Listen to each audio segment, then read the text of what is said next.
Ebony Hart's thumb hovered over Dad on her cracked phone screen as the cabin lights shifted into soft, welcome mode. At 17, she'd flown hundreds of times, but nothing prepared her for Jessica Harper's voice booming through the aisle. "Miss Hart, get up, now!" Her heart seized. Ebony's notebook slipped from her lap, pages fanning across the aisle carpet. She froze, eyes darting to the rows of business-class passengers. They exchanged uneasy glances, but no one moved to help. Harper stood with military precision, mid-30s, steel-gray bun, eyes cold as polished chrome.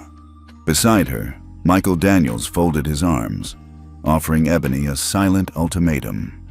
"Please stand and follow us," Harper repeated, voice low but unyielding. Ebony's voice caught in her throat. I have seat 2A, she managed, trembling. "My ticket's confirmed." Harper's lips curved into a faint smirk. "Our decision is final." Time slowed. The drone of the engines felt deafening. A businessman cleared his throat, mouthed, "I'm sorry," to Ebony, and then froze under Harper's steely glare. A single thought crystallized in Ebony's mind. This isn't over. She took a measured breath, sliding her hand, and hope, into her pocket. Fingers brushing the name Dad, she pressed the call button. Instantly, the cabin monitor flickered to life, cutting power to the in-flight entertainment. Every passenger turned, drawn to the sudden hush. Ebony held her breath.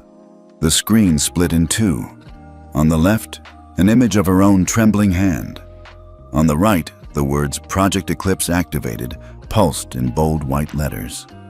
Behind the scenes at Pacific Sky's headquarters in Chicago, her father, Martin Hart, CEO, leaned forward, eyes blazing. On his screen, 9 board members appeared in a video feed, each one counting down to a decision that would rewrite the rules of this flight. Ebony's pulse thundered in her ears. Shock and defiance collided inside her chest, and for a moment, she closed her eyes, imagining the moment her father would swing the balance of power her way. Below the monitor, text scrolled across every passenger's device. "Have you ever been judged by something beyond your control? Share your story." Then the screen blinked, and Harper's jaw went slack. Ebony stood, shoulders squared, as the first domino fell, her one call igniting a chain reaction no one on Flight 762 would ever forget. Ebony's chest heaved as the cabin monitor pulsed with "Project Eclipse activated." For a heartbeat, she let herself breathe, but only for an instant. Memories flooded back so sharply she could almost feel her mother's hand on her shoulder. Just a few months ago, she'd stood on the stage at Lincoln Park High School, diploma in hand, valedictorian address echoing in the auditorium. Her cap was tilted at a jaunty angle, tassels swinging, and she'd smiled up at the proud faces in the crowd, especially her mom's, shining with tears of joy. That moment had been everything. Validation for late nights coding algorithms, perfect grades, and a dream scholarship to MIT worth nearly $120,000. But that light had dimmed suddenly when her mother passed away last spring, the victim of a rare illness. Ebony had plunged into grief so deep she almost slipped a semester. It was her father, Martin Hart, who caught her before she fell. He sat by her bedside, exhaustion etched on his CEO features, whispering, "I can't lose you too."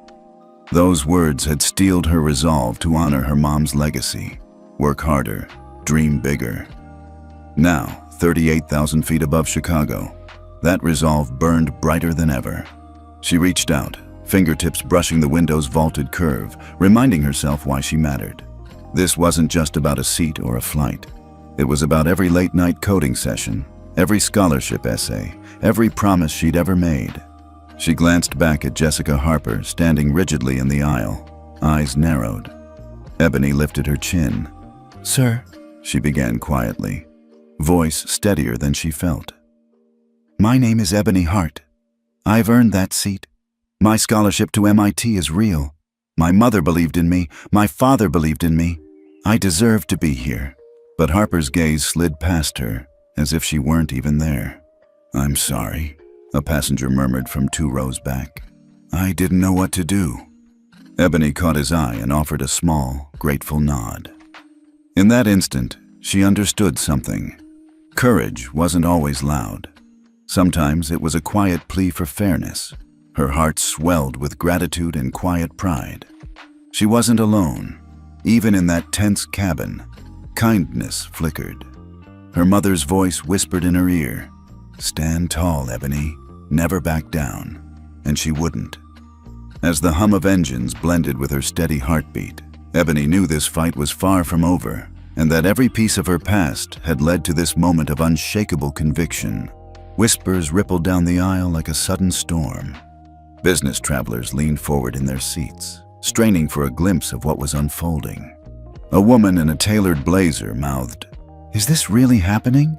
to her neighbor, who shook his head, eyes wide.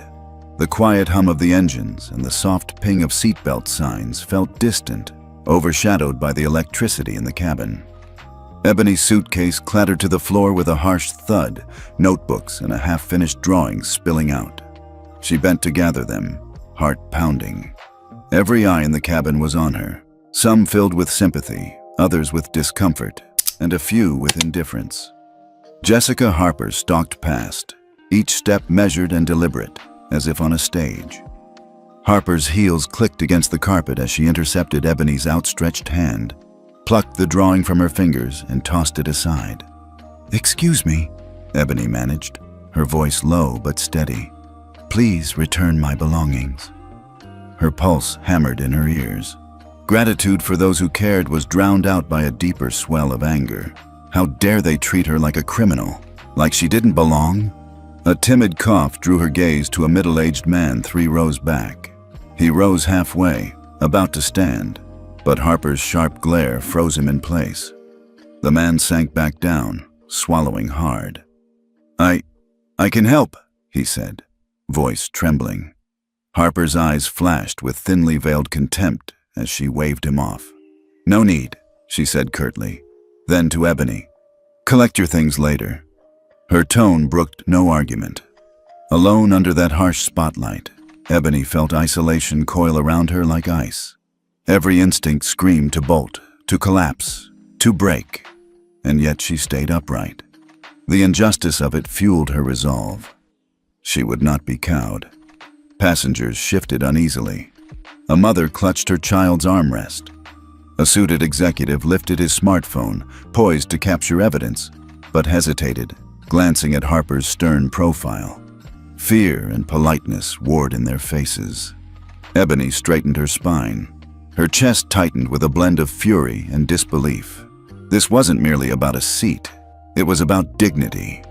With each passing moment, she felt the cabin's collective breath held in suspense, as if the entire plane teetered on the edge of what might come next. And in that pregnant silence, Ebony realized the power of her next move could tip the balance. The tension was a live wire, ready to snap, and she would decide when. Ebony sank onto the aisle floor, the plush carpet muted under her knees. Around her, the cabin buzzed with the soft drone of engines and the faint rustle of seatbelt signs clicking on. She pulled her phone from her pocket, thumb hovering over her father's name, but paused, mind racing faster than her heartbeat. For a moment, the world narrowed to the weight of her own breath and the distant murmur of passengers. Her chest tightened as she replayed the last few minutes. The harsh glare of Jessica Harper, the cold command to stand, the stunned silence that fell over business class. Ebony's pulse pounded in her ears, each beat a reminder that she'd been stripped of her dignity in full view of strangers. A single tear pricked the corner of her eye, and she brushed it away, determined not to let her emotions spill over. But beneath the humiliation lay something else, a spark of defiance. This wasn't an ordinary injustice. It was personal. It was every late-night coding session she'd endured alone, every scholarship essay she'd revised until dawn, every lecture she'd excelled in despite being different. She thought of her mother's voice, soft yet unwavering, telling her that strength often hid in silence. And she thought of her father, who had promised he would move heaven and earth to protect her. Ebony straightened her shoulders. She pressed her phone against her palm, feeling its solid reassurance. In that quiet moment, the anger that had threatened to unravel her steadied into purpose. She would not be cast aside. She would not disappear into the background. A hush seemed to settle over the aisle as she glanced up. No one was rushing to intervene, yet she sensed an undercurrent of tension, a shared expectation that something was about to change. The cabin monitor flickered, as if responding to her resolve, and for a heartbeat, she felt the power of her impending call. Have you ever felt powerless in a crowd? Share your story below. Ebony inhaled, tapped her father's contact, and watched as the screen lit up. In that charged silence, she knew she held the next move, and with it, the chance to reclaim her voice. Ebony's fingers trembled around her phone as she pressed her dad's name. With every second that ticked by, the hush in the cabin felt heavier, an electric charge humming through the aisles.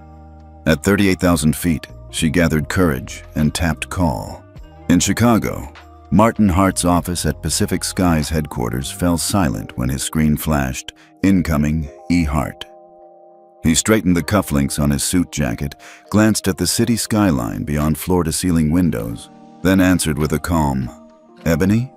Her voice cracked the moment she spoke. "Dad, they're forcing me off the flight, without cause." She swallowed hard as she watched Jessica Harper loom behind her, arms crossed like a gauntlet. "I need you." Martin's expression turned steely.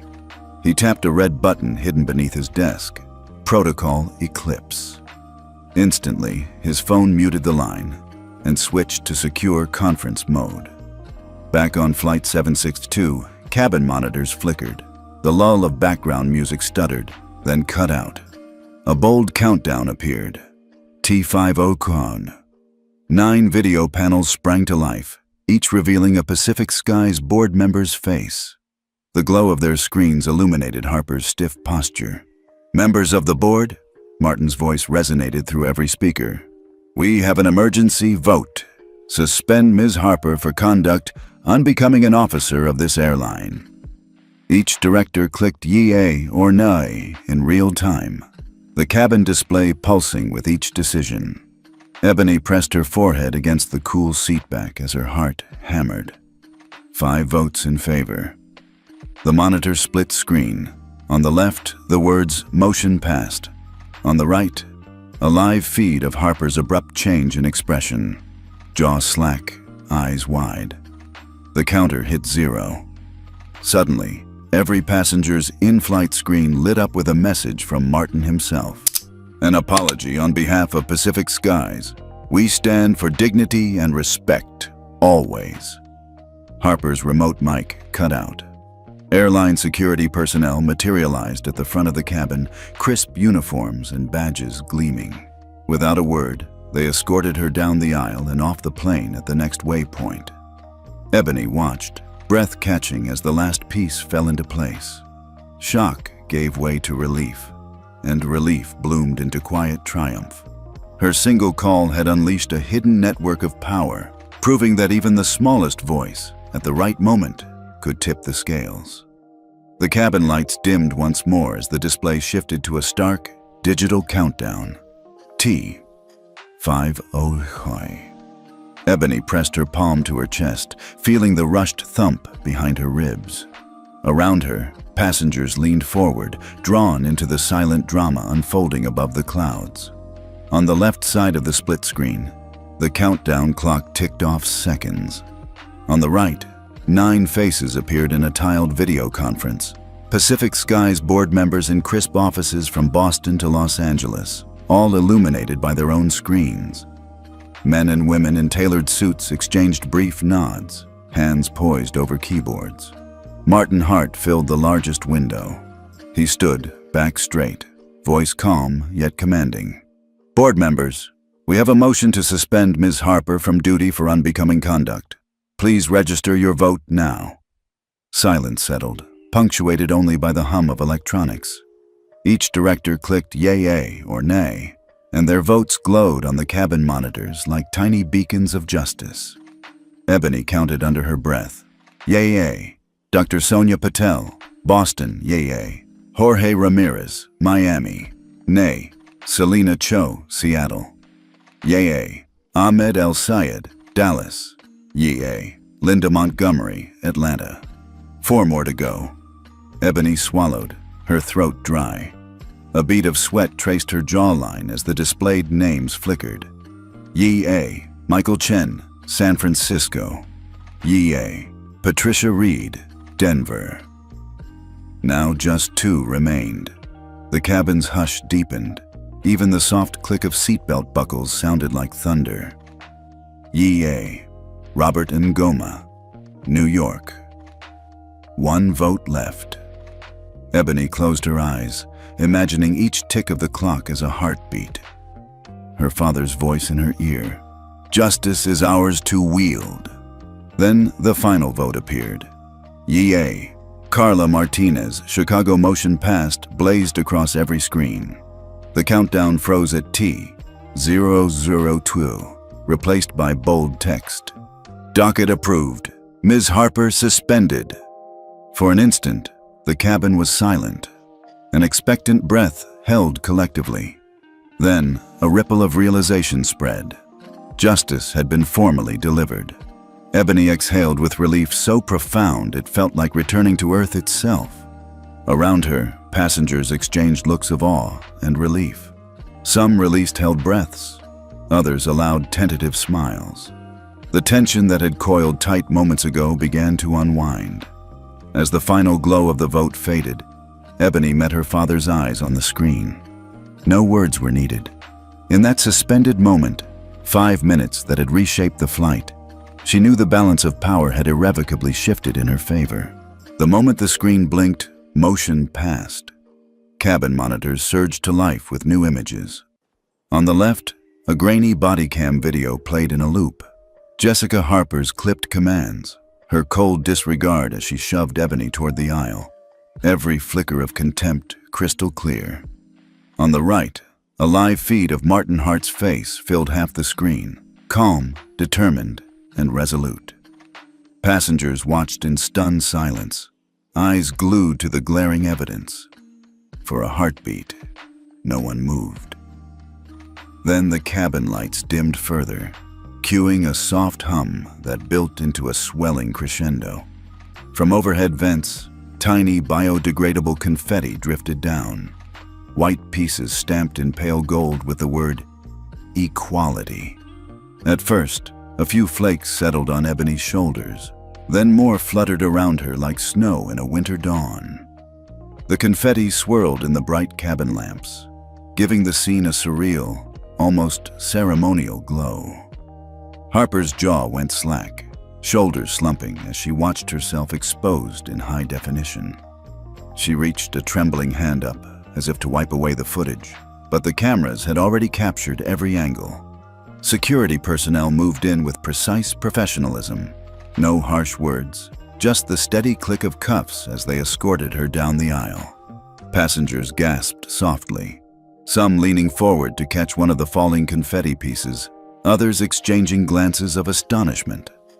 Ebony pressed her palm to her chest, breath catching like a bird in flight.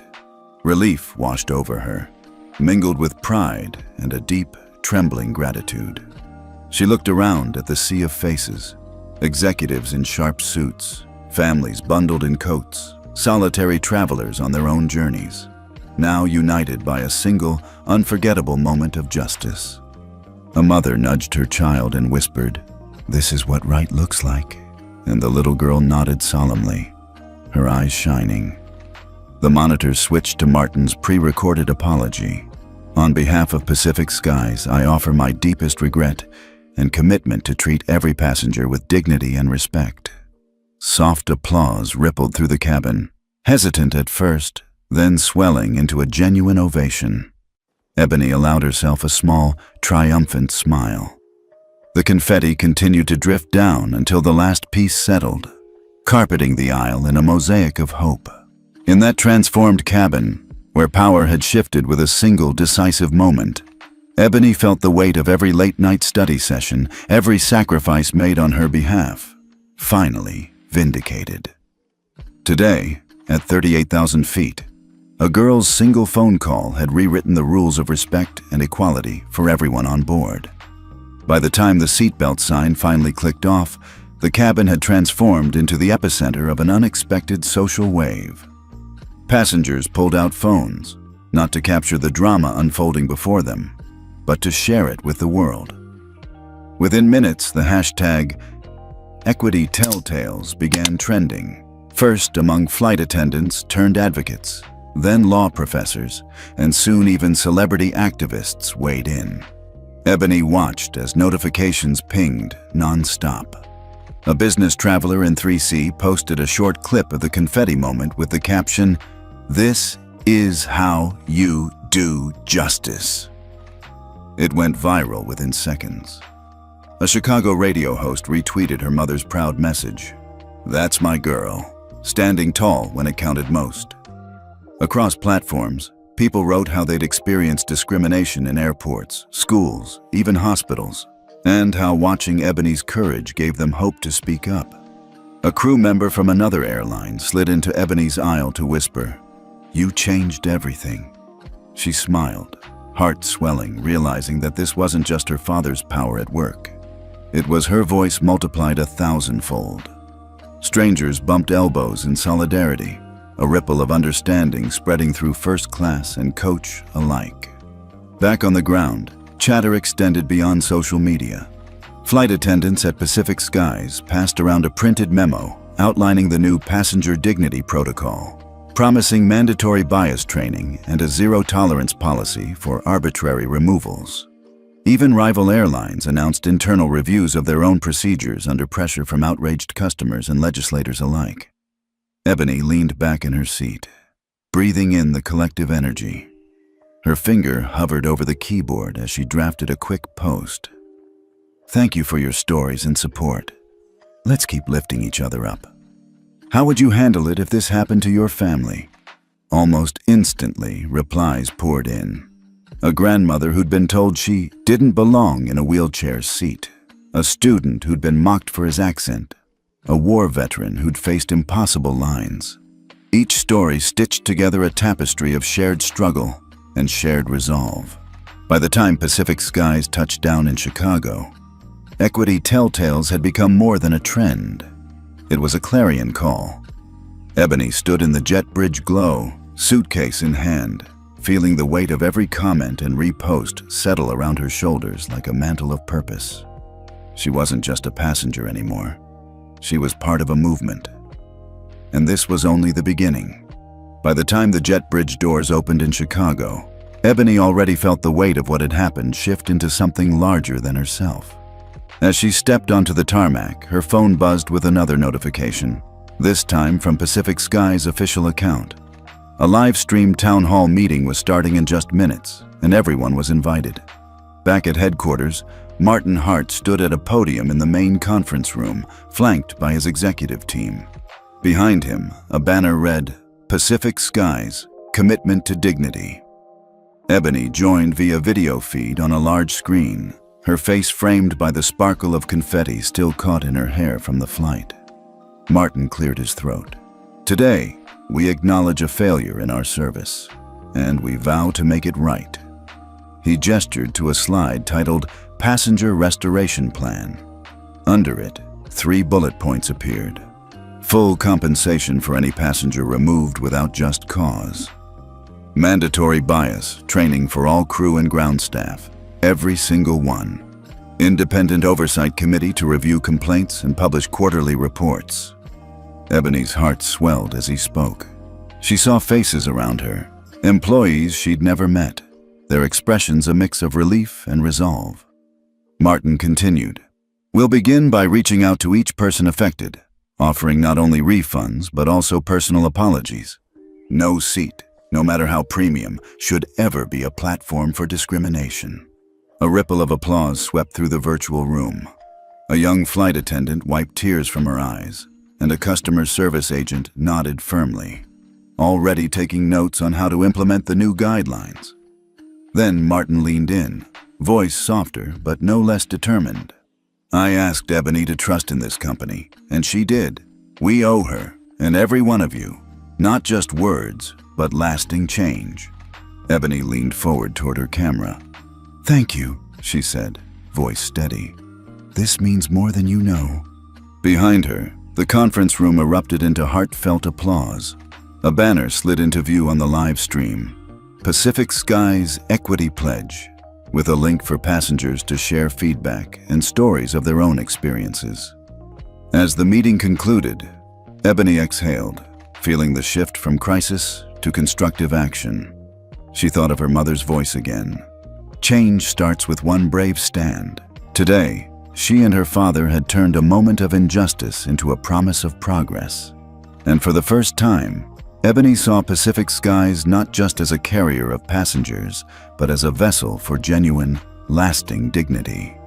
When Ebony finally walked through the front door of her family's Chicago townhouse, the late afternoon light filtered through the living room blinds, painting golden stripes across the hardwood floor.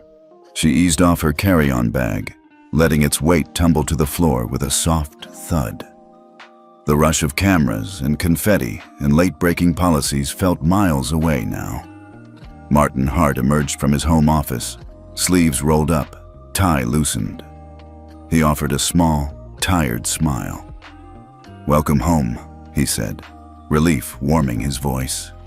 Ebony nodded and sank onto the edge of the sofa, phone in hand and still brimming with notifications. She could feel the adrenaline ebbing from her limbs, replaced by a gentle tiredness. She tapped open her notes app, a habit she'd developed to keep thoughts clear, and started typing. "Thank you, Dad, for believing in me, even when everything seemed against us. Today wasn't just about a seat. It was about who we are and what we stand for.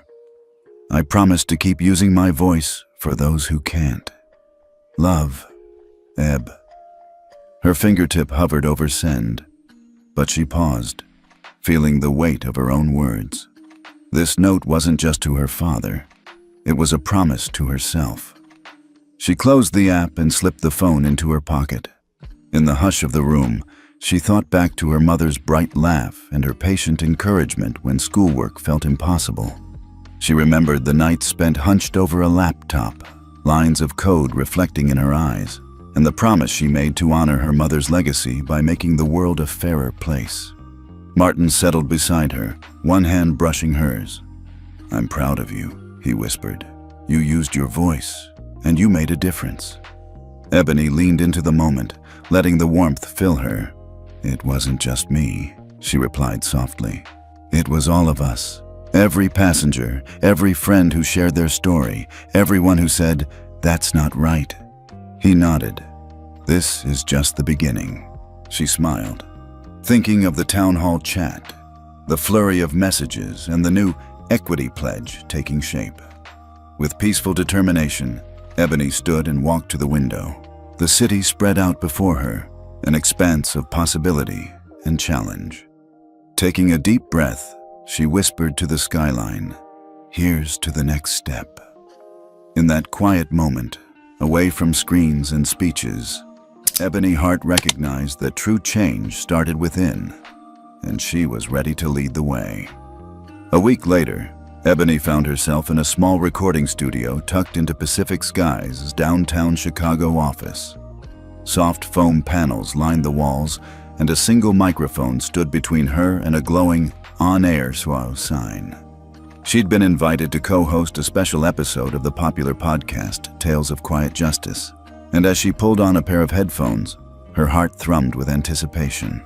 Across from her sat Maya Rodriguez, the show's host, a seasoned journalist whose calm, empathetic questions had guided countless guests through their hardest truths. Maya offered Ebony an encouraging nod. "Ready?" she asked. Ebony took a breath. "Let's do it." The red light blinked on, and Maya's warm voice filled the room. "Welcome back to Tales of Quiet Justice. Today, we have a very special guest, Ebony Hart, whose single call on Pacific Skies Flight 762 sparked a movement for equality at 38,000 feet. Ebony, thank you for joining us." Ebony smiled, ear to ear. "Thank you for having me, Maya." Maya leaned forward. "When you pressed call, did you know what would happen next?" Ebony paused, considering. Honestly, I felt powerless in that aisle, but I also knew I couldn't let that define me. I trusted that my father and Pacific Skies would listen. I wanted to prove that one voice can ripple into something bigger. As they spoke, Maya cued sound bites from the flight. Harper's harsh orders, the cabin's stunned silence, the confetti drifting like snowflakes. Ebony's eyes shone as she recounted the anxiety, the surge of hope when the countdown appeared, and the collective gasp as justice was served. Maya closed her eyes for a moment, then asked, "Ebony, what do you hope listeners take away from your story?" Ebony's voice softened. "That speaking up matters. Whether you're 17 or 70, your experience deserves respect. If you see something wrong, say something, because silence lets injustice win." She turned slightly toward the microphone and added earnestly, "Comment below. Have you ever witnessed discrimination on a plane? Your story could inspire someone else to act." As the podcast wrapped, Maya thanked her. The off-air sign illuminated, and Ebony exhaled, adrenaline tingling. She had transformed fear into purpose once again. Walking out of the booth, she felt a new kind of power, not just her father's influence, but her own voice amplified through every listener's speakers. Today, she wasn't just a passenger or a daughter of a CEO. She was a storyteller, an advocate, and a living proof that quiet justice can echo far beyond a single flight. A month after the Flight 762 incident, Pacific Skies lobby in Chicago buzzed with quiet anticipation. Ebony Hart stood at a podium flanked by her father, Martin Hart, and several board members. Behind them, a sleek video wall displayed the bold title, Pacific Skies Equity Charter, in polished gold lettering. Martin cleared his throat and smiled at the gathered crowd of employees, travelers, and media. "Today marks more than a policy change," he began, voice steady with conviction. "It is our commitment to uphold dignity for every passenger, every crew member, every single flight." The video wall shifted to showcase the Equity Charter's 3 pillars: restorative compensation, immediate full reimbursement for any unjust removal, plus a complimentary future flight; mandatory bias training, all frontline and leadership staff certified annually in equity and inclusion; independent oversight, an external committee of community advocates, legal experts, and passengers to review incidents and publish quarterly reports. Ebony watched faces in the audience light up, flight attendants whispering to one another, a family clasping hands, an elderly veteran nodding in approval. Then Martin gestured toward Ebony. "But words are only as strong as the actions behind them. Ebony, would you say a few words?" Ebony stepped forward, heart swelling. She glanced at the charter text, then looked directly at the crowd. "One phone call changed a flight," she said, voice clear and warm. "But it took every one of us, those who spoke up, those who listened, those who believed in change. This charter isn't just a document. It's our promise to each other. We will stand against injustice, even when it's inconvenient, even when it's uncomfortable." Applause rippled through the room, genuine and heartfelt. Martin hugged his daughter for a moment before stepping back. The video wall faded into a list of resources, hotlines for reporting bias, links to share personal stories, and a simple prompt: how will you carry this promise forward? Share your pledge. As people filed past the podium to take their printed equity charter, Ebony felt a profound sense of closure and a new beginning. Her mother's memory, her father's support, and her own courage had fused into something lasting.